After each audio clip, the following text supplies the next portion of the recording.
I'm grateful for the opportunity that I've had today with a team of folks from the conference and a lot of folks from this area out here, and we've come to see Beardstown. And one of the most pleasant things for me is to know that we have folks in the community, folks in the church that are working together. For example, we met the mayor today, who's a member of Beardstown Church, and I think he said he's been mayor for about 6 terms.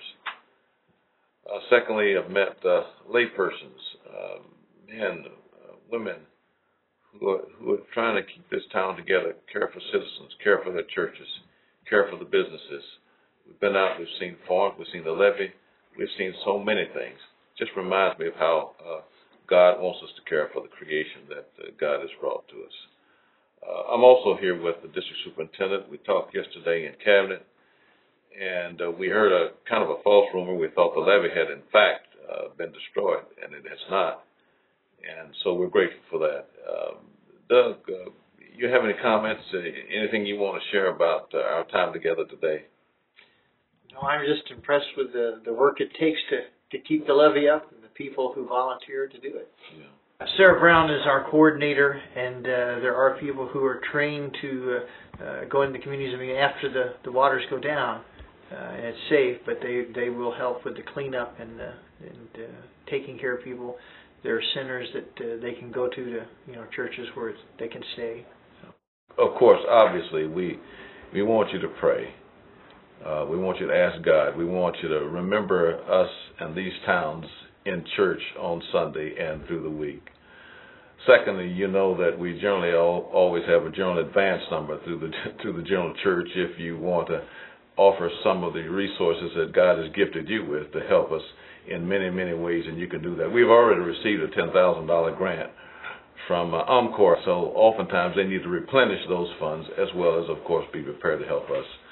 Thirdly, the Midwest Distribution Center, if I've got the name correct, people have been getting the flood buckets. I don't know entirely what's in flood buckets, but I know it helps us in crises and in times like this. I talked about men, and here they are, and I want you to see them because we're here to visit.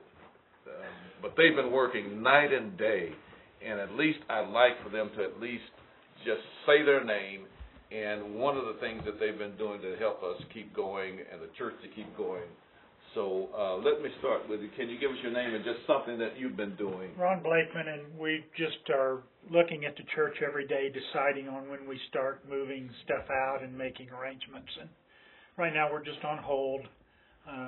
We'll make a decision later. If things deteriorate, then we'll react. So we're ready. And I'm Jack Fernio. We, of course, were part of the community effort to build the sandbags in preparation for stockpiling for flood protection. Yes. So we've been a busy part of that. Also trying to identify people in town who are either elderly and by themselves or single mothers who don't have anybody to help them. And we're trying to coordinate some efforts in trying to assist them.